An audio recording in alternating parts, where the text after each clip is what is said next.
Fala meu povo bem nutrido, sejam bem-vindos ao quarto vídeo do canal Bem Nutrido. O vídeo de hoje é sobre: será que a avaliação física é tão importante assim? Pessoal, é extremamente curioso ver como nós temos uma tendência natural de focar muito mais naquilo que a gente deixou de fazer ou fez errado do que naquilo que a gente acertou. É como se a gente tentasse nos maltratar. Por exemplo, é muito comum na primeira consulta eu já ouvir dos pacientes: Nutri, eu não consegui seguir a dieta 100%. E com isso é comum que as pessoas sintam um certo receio na hora de fazer a avaliação física, achando que talvez não sejam tão bem como se tivessem que seguir a dieta para ter um resultado na avaliação física, e muitas vezes não percebem que o verdadeiro resultado está em melhorar o seu padrão alimentar. Mas antes de continuar falando, eu preciso te pedir uma coisa. Pessoal, não esqueçam de se inscrever no nosso canal, de compartilhar esses vídeos com seus amigos e amigas e de deixar seu like. Isso é extremamente importante para o crescimento do canal e para nutrir toda essa estrutura que nós temos por trás das câmeras. Então vamos entender um pouquinho mais sobre a avaliação física, pessoal. Bom, apesar de ser algo que muitas vezes as pessoas enxergam como uma ferramenta, uma metodologia muito sólida e precisa, nós temos inúmeras formas de avaliar o corpo humano, pessoal. Tem diversos níveis, diferentes métodos e, por exemplo, os melhores métodos que nós temos para avaliar a composição corporal, ou seja, dizer o que é a gordura, o que é a massa livre de gordura, o que é a massa magra, o que é a massa muscular do indivíduo, no consultório nós nem temos muitas vezes acesso aos melhores métodos. Só para deixar bem claro, pessoal, basicamente a gente pode dividir as metodologias para a avaliação da composição corporal em 3 métodos: os métodos diretos, os métodos indiretos e os métodos duplamente indiretos. Para não encher você de muita teoria e só você saber o que você realmente precisa, basicamente, pessoal, o método padrão ouro para a avaliação da composição corporal seria o método do DEXA. Um método extremamente caro que envolve toda uma aparelhagem e nem sempre é de fácil acesso ou praticidade no consultório.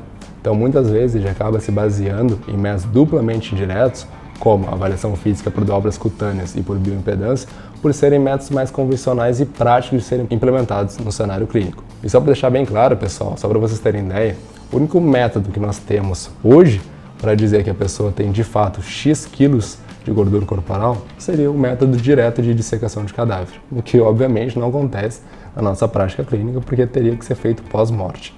E nós partimos então de métodos que estimam a composição corporal. E ter ideia desse contexto é muito importante para te entender a verdadeira importância da avaliação física. Então, como eu comentei para você, pessoal, nós temos principalmente a bioimpedância e os métodos de dobras cutâneas para avaliar a composição do seu corpo durante uma consulta com nutricionista ou com educador físico. Falando um pouquinho da bioimpedância, pessoal, é muito comum que os pacientes tragam resultados de outras avaliações realizadas com bioimpedância na primeira consulta e até mesmo se choquem com o resultado, dizendo: eu não esperava ter um percentual de gordura tão alto que nem apareceu na balança de bioimpedância.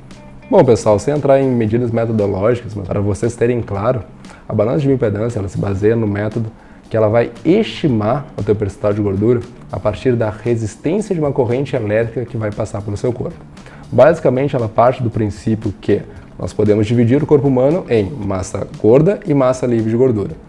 Considerando que a massa gorda é um tecido, uma massa corporal que tem pouca quantidade de água dentro do tecido, por exemplo, a gordura estima-se que apenas 3% da massa gorda seja proveniente de água, nós estimamos que a massa livre de gordura já é um tecido mais rico em água, onde aproximadamente os 70% do tecido, falando em regra geral, seria constituído de água. Então, nesse caso, pessoal, a lógica da bioimpedância é bem simples. Se a água conduz a eletricidade e eu passo uma corrente de baixa eletricidade pelo corpo humano, se esse corpo resistir à passagem dessa corrente, é porque ele tem muito tecido que não conduz eletricidade. Esse tecido é justamente a massa gorda. Então, se o indivíduo é mais gordinho ou tem um sobrepeso, teoricamente ele vai ter um grau de resistência maior à passagem da corrente elétrica pelo corpo dele. E é assim que a balança de bioimpedância vai estimar o teu percentual de gordura corporal. No entanto, pessoal, se a gente está falando de um método que está levando em consideração principalmente a quantidade de água corporal, concorda comigo que diferentes cenários vão influenciar na quantidade de água que tem no teu corpo? Por exemplo, mulheres durante o ciclo menstrual podem apresentar uma variação na retenção hídrica de aproximadamente 2 a 3 quilos. Então, avaliar uma mulher num período do ciclo menstrual, por exemplo, antes de menstruar e depois de menstruar, o resultado da avaliação da bioimpedância vai ser totalmente diferente do que ele deveria ser. O resultado vai ter o que a gente chama de viés, que é justamente um fator externo que está interferindo na qualidade da metodologia que está sendo executada. Em resumo, não podemos avaliar uma mulher em uma determinada fase do ciclo e, em um outro momento, avaliar ela em outra fase do ciclo. Dessa forma, pessoal, não só o ciclo menstrual, mas exercício físico, o uso de fármacos como diurético, o teu consumo de água e até mesmo de alimentos vão estar influenciando no resultado que a gente escolhe da bioimpedância. E dessa forma, pessoal, na prática clínica, hoje a gente tem bem claro que o uso da balança de bioimpedância muitas vezes vai trazer mais resultados negativos do que resultados positivos quando a gente pensa em estimar a composição corporal. Só para concluir sobre bioimpedância, pessoal, na prática clínica, a maior parte dos nutricionistas ou até mesmo de outros profissionais, pela questão de custo financeiro, acabam utilizando de balanças de bioimpedância de baixa qualidade, que apresentam baixa calibragem técnica, apresentam alto grau de variação com suas metodologias e com isso aquele resultado ali ele acaba sendo ainda menos significativo. Quando a gente pensa numa balança de bioimpedância boa, ela acaba tendo um valor mais elevado, que chega a 30, 40 mil reais. E até mesmo nessas balanças nós podemos ter alguns viés instalados, como todos esses dependentes do indivíduo que eu te comentei. E nem a culpa da balança. Bom, agora que tu entendeu que a balança de bioimpedância não é o melhor método para avaliar o seu corpo, eu quero te deixar claro qual é o método que a gente mais utiliza na prática clínica, que é justamente as dobras cutâneas. Tá, Gabriel, mas o que é uma dobra cutânea? Pessoal, a dobra cutânea nada mais é do que essa espessura que nós temos entre duas camadas de pele dobrada, onde basicamente nós conseguimos estimar qual é a espessura dessa dobra cutânea e ela teoricamente vai refletir a nossa adiposidade, ou seja, nossa massa gorda que está presente entre a nossa pele e o nosso músculo.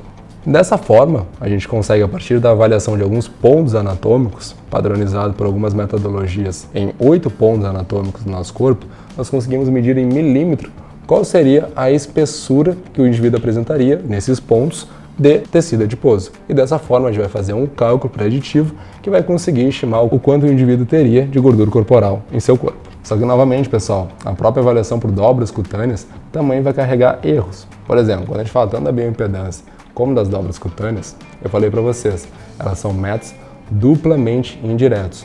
Isso significa que elas foram elaboradas de métodos indiretos. E esse método indireto já carregava os erros da comparação entre o método indireto para o método direto, que seria a dissecação de cadáver. Então, em meio a tudo isso, pessoal, por isso que tenha claro que diversos fatores vão estar influenciando até mesmo na avaliação por dobras cutâneas. Pensando tanto em erro técnico, por exemplo, se o profissional que está avaliando você não padroniza os pontos anatômicos que ele vai realizar a pinçagem das dobras cutâneas, tu vai estar suscetível ao viés dele um dia pegar mais embaixo, um dia pegar mais em cima, pegar mais do lado. E tem vários estudos que mostram que apenas 1 milímetro de distância do ponto certo da dobra cutânea pode variar aí a espessura até mesmo 1 milímetro na largura. E isso vai influenciar a sua composição corporal de maneira que pode ser negativa para o resultado que você vai interpretar. E é justamente isso que eu quero que tenha claro, meu bem nutrido. A avaliação corporal, a avaliação física, ela vai exigir um alto grau de padronização técnica de quem está fazendo a avaliação física, como também vai exigir que tu tenha um cenário muito bem padronizado.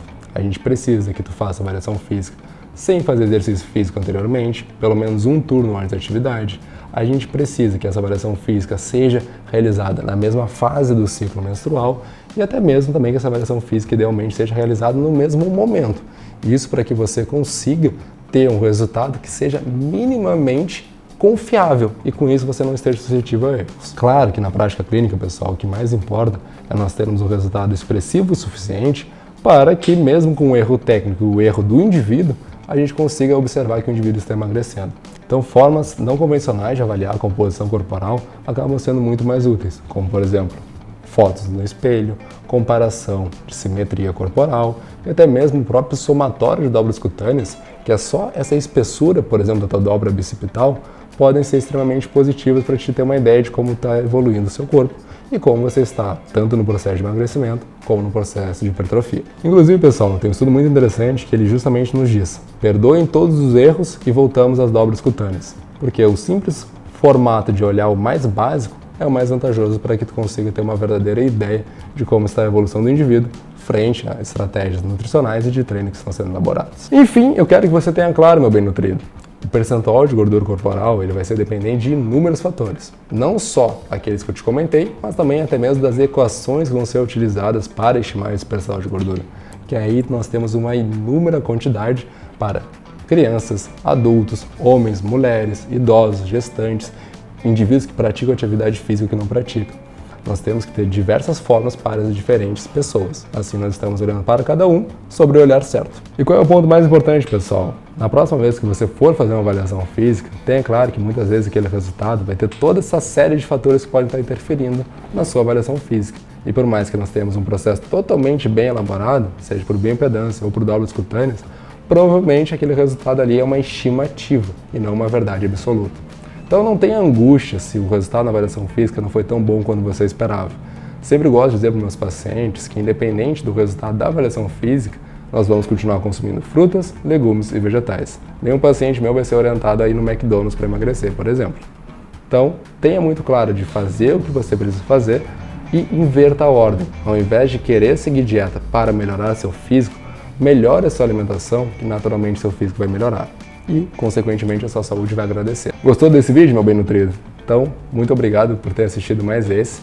E não esqueça também de comentar aqui embaixo se você está gostando do conteúdo, o que você gostaria de saber para nós produzirmos os próximos vídeos, que assim cada vez mais esse canal será feito para você. Muito obrigado e até a próxima!